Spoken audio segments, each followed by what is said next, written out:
On this week's episode of Exhibitionists, a star choreographer takes us behind the scenes of a show-stopping performance. We dive underwater with a biologist preserving the classic art of scientific illustration. We'll meet the photographer powerfully reimagining the Canadian landscape with the bodies of Black women. Our favorite makeup artist, Kyne, gets surreal and teaches us how to paint Salvador Dalí on your face. And a beautiful story about two generations of women coming together through traditional Inuit tattooing.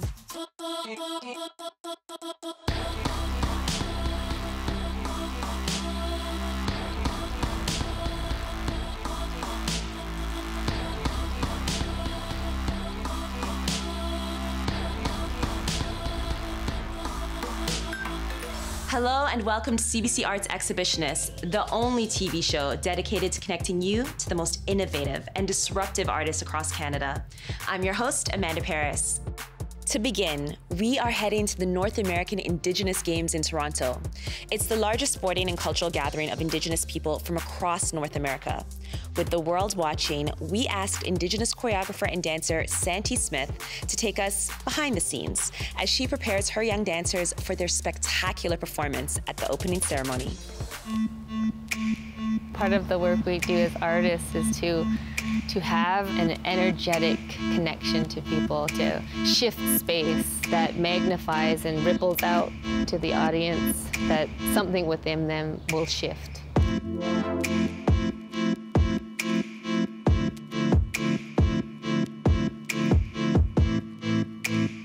Santee Smith, Dakalinyakwa, Yungnyat Gongwehoy Ganyangehaga. My name is Santee Smith, and I'm from the Mohawk Nation Turtle Clan from Six Nations. I am an artistic director, choreographer, and performer.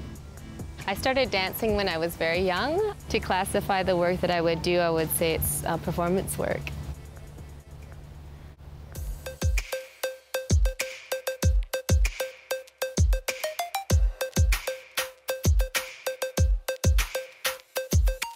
I am working with 6 youth performers. We just finished a rehearsal for the opening of the North American Indigenous Games. Part of the opening ceremonies, we're creating 2 sections. The first section honors our creation stories and references them through our gestures and our body. For Ongwehoy people, we have our connection to Sky World. So we're representing Sky Woman and her daughter and how they landed on Turtle Island and all of creation in Turtle Island formed, referencing Nanabujo and his transformations and stories of how this world came to be.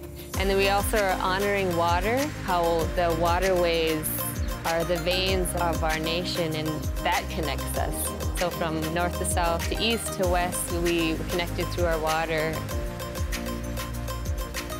Section closes with a celebration of our interconnectedness, and we're representing that through our hoops, connection to healing, connection to replicating our natural pathways and our natural cyclings that represented in the world, and acknowledging that we all belong to the circle. We also do a performance section that honors and acknowledges Indigenous sports with archery.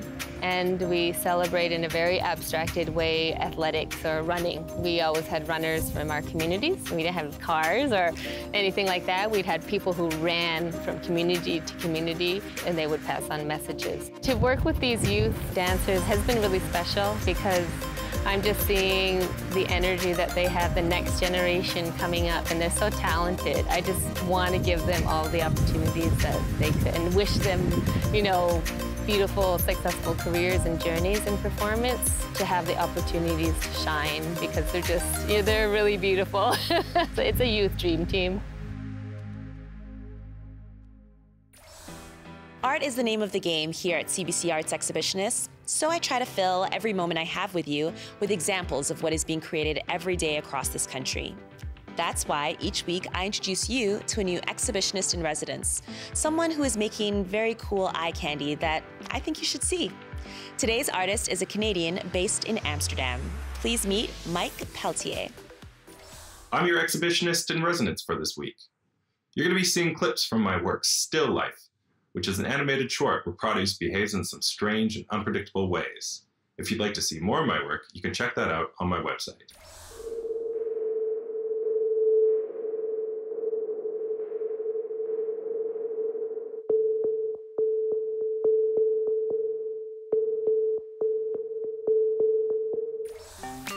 Before there were cameras, illustrators and painters were tasked with the job of documenting the world around them. They would paint family portraits, draw maps for explorers, and create illustrations for scientists. Today, artist and biologist Paul Vecsei is reigniting that 17th century tradition.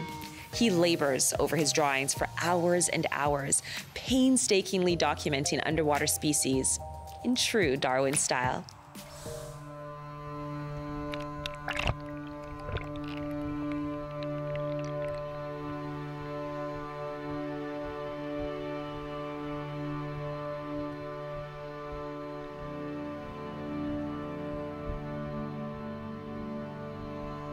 I'm not an artist. I would get lost in a crowd if I had to draw a woman sitting nude on a chair and it was in some art class where we were using charcoal or graphite pencils.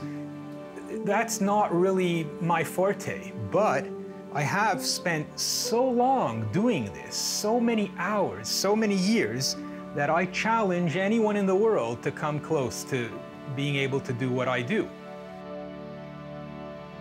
You know, it's very much that Darwinian sort of cataloging everything, but also understanding the nuances in the variation, like, a brown trout living in a mountain lake in North Africa, in Morocco, looks very different from a brown trout, a sea-run brown trout, coming back from the Atlantic Ocean into a river in Scotland. But talk is cheap, you gotta show it, and this is where where I put my time in so that people understand that. Hey, wait. So whatever I happen to do when I have work that's of great interest to me is, again, cataloging and we live in an area, for example, in Yellowknife, where it's still that final frontier of exploratory ichthyology. Well, how else can you communicate that without either very good photographs or, as I explained, the next level, this type of scientific work that I do? My interests are to describe diversity in our fish fauna. I'm merely a transfer of information, one stage of what's actually out there, rendering it in a manner where the public or the science community can better use it for a thorough understanding of really what are the differences between these fishes. It's nice to know that even in this somewhat old category of art, which had its very 18th century origins of trying to show what animals in our world look like, I like to think I represent a culmination or the zenith of what that could be. And that here we are, of all places, Northwest Territories, and I'm doing this. Not only local fish diversity, but fishes of the world.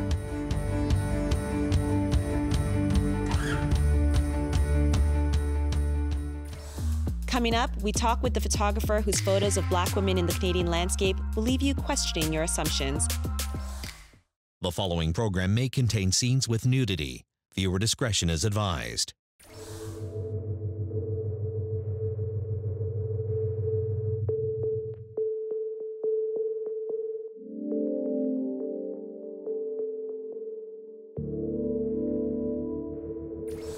From the Group of Seven to Emily Carr, the Canadian landscape has captured the imagination of artists for generations.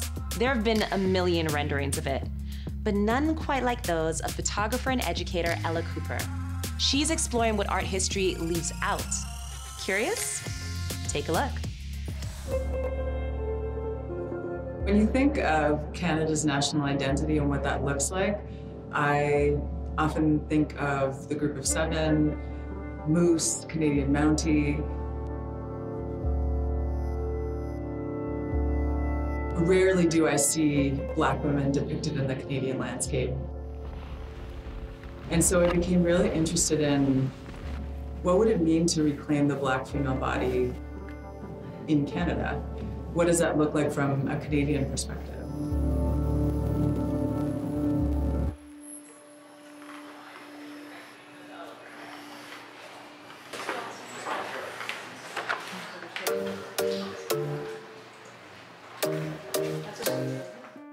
I can relate to the people who say there will be dancing at my revolution. Over the last few years, I've been doing work on my own body to finally come up with a series which is really about reclaiming the Black female nude from a perspective that I call embodied elated resistance.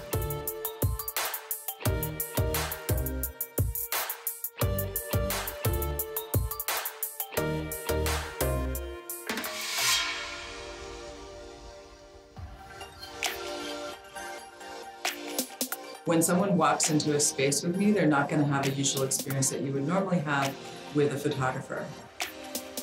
We often will spend 4 hours together just to get a single image, and that process will have, opportunities for us to talk together, eat together, dance together, until finally we're creating these images. And I always involve all of my subjects in selecting those final images with me.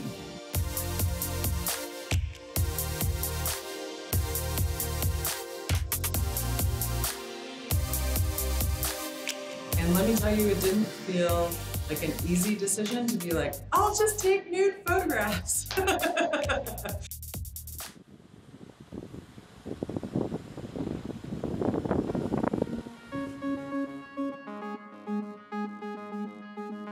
I personally think that a lot of us hide. A lot of us create images and armor that we carry out in the world, and it is a form of personal safety. It is a way of dealing with trauma. It's a way of keeping our identity in check and keeping aspects of the world out.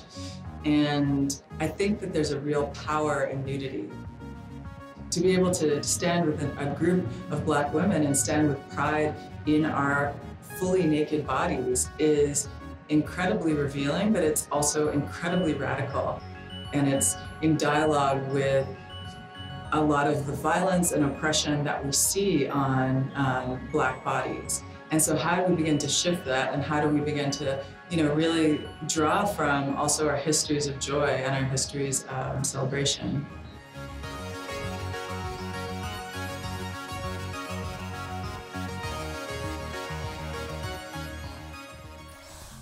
Over his lifetime, legendary surrealist painter Salvador Dalí had a few obsessions. He was captivated by fame, enthralled by ants, and mesmerized by the idea of death. He was also fascinated by the actress and sex symbol Mae West. So much so that he created a painting and an entire room that looked like her face. Today, I asked our favorite makeup artist, Kyne, to work his magic and teach us how to create a look inspired by Dalí's work. Hi everyone, this is Kyne, and this is my makeup transformation into Salvador Dalí's Mae West room. Dalí was known for his surrealist approach that involved lots of strange, unexpected illusions that played with the eyes, as well as his love for luxury and opulence. So I chose to transform into his Mae West room because I too share his love for opulence and excessiveness, and I think this piece just really lends itself well to makeup and costumes. So let's dive right in. First up, we're going to create the 3D frames around the eyes using toothpicks and rhinestones and gold paint. The Mae West room is an actual room with eyes as paintings on the walls, and the lips are a sofa, and only from a specific angle does it actually resemble a face. So we want our makeup to pop out and look 3D as well, which is why I created real small frames instead of drawing ones on with paint. So just make 2 identical frames like that and then set them aside, and then we're going to start the makeup. I drew a line to split my face in half, and we're going to start on the bottom, which is the hardwood floor of the room. I covered this area in skin tone foundation, and I also put foundation right on the eyes, which is also going to be exposed, and then I put a little white strip below the jaw to be the stairs of the room. Then I'm taking a brown cream paint on a really thin angled brush, and I started drawing lines to be the pieces of hardwood and then the steps of the stairs. Make sure that the floor lines go outwards from the center of the face because it should look like a 3D perspective. And since I already have the color on my brush, I'm gonna make a shadow of the sofa and the table by smudging the belly of the brush away from the lips and the nose so that it looks like they're furniture that's placed on top of the hardwood floor. And then on the lips, I just used a red lipstick, and that's it for this part of the face. Now for the top half of the face, I'm putting some eye makeup on my eyes, and the picture of the Mae West room has a very intricate design with the eyes, but I chose to replicate Mae West's classic old Hollywood makeup, which is just a smoky eyeliner done with black eyeshadow and some wispy false eyelashes to create that bedroom eye look. Once the eye makeup is complete, you're going to glue on the frames that you made back in step 1 with some special effects skin adhesive, and then before going in with the red, I'm painting a little clock that sat on top of the nose using white and gold face paint on a super small brush so I can get very detailed with it. And then being very careful not to go over any lines, I painted the top half of the face red to be the color of the wall.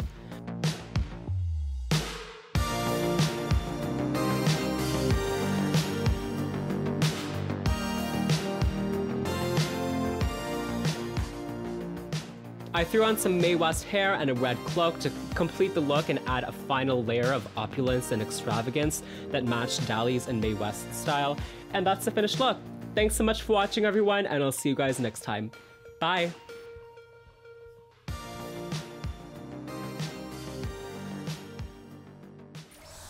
Coming up, we'll tell you why getting her first tattoo is so important for this 74-year-old Inuit grandmother.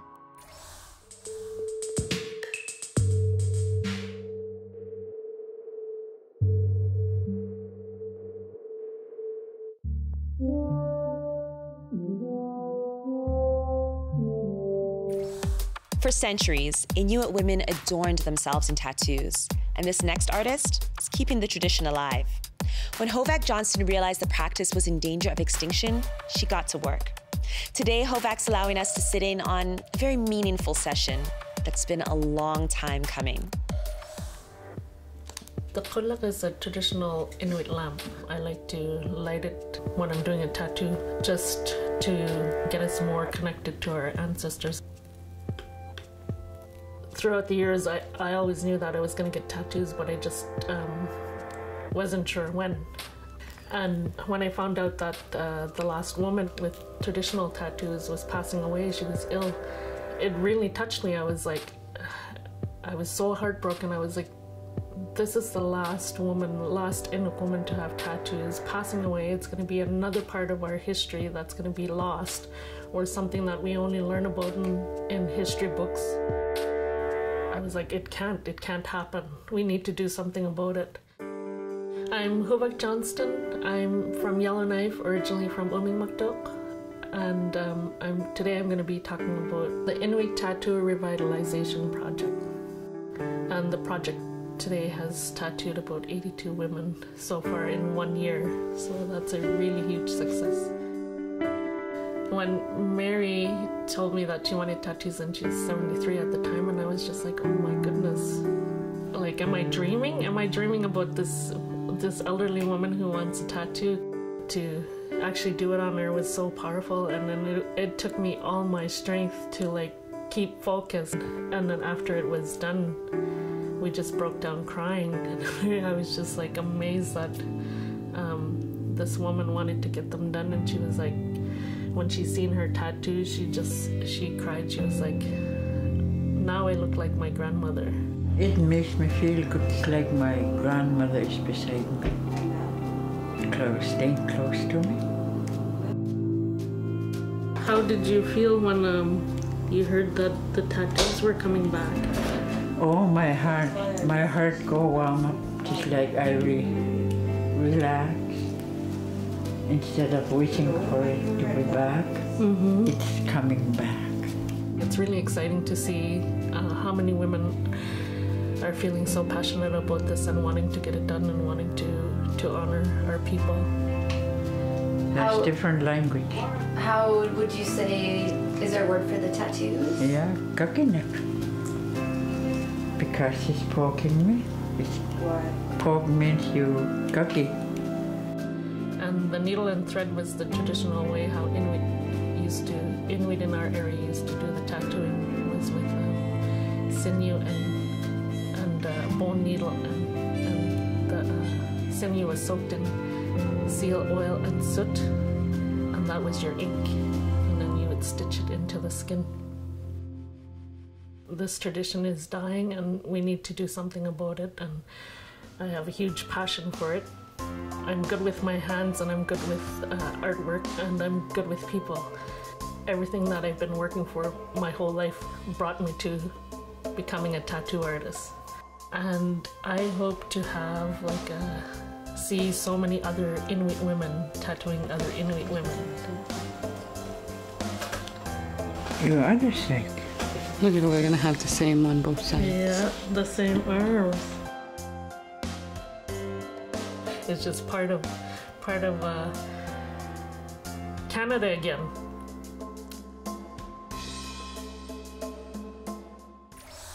If you know of any really amazing Canadian artists you think we should have on the show, let us know. Send us a message on Twitter or Facebook. Our handle is @CBC Arts. Thank you for joining me. I'll be back again next week with even more artists from Nunavut to Corner Brook. Until then, keep creating and innovating. Peace. Awesome show. Thanks. Amazing. I especially like the Salvador Dalí on the face. Yeah, so good. Did you hear about the Salvador Dalí paternity test, though? Is this art gossip? This is totally art gossip. So there's this woman who's been claiming for the past 10 years that she is the true daughter of Salvador Dalí. Okay, but he's dead. Yeah, so a court ordered that his body get exhumed. Ew. It was completely embalmed, so his mustache is still intact. Gross. Yeah, and then they did the DNA test. DNA is like Maury Povich. Totally like Maury. And Dali is... Not the father! Like, that's so surreal. Why do you have to be so corny every time you're having a moment? As soon as it came out of my mouth, I knew you're gonna shade it out.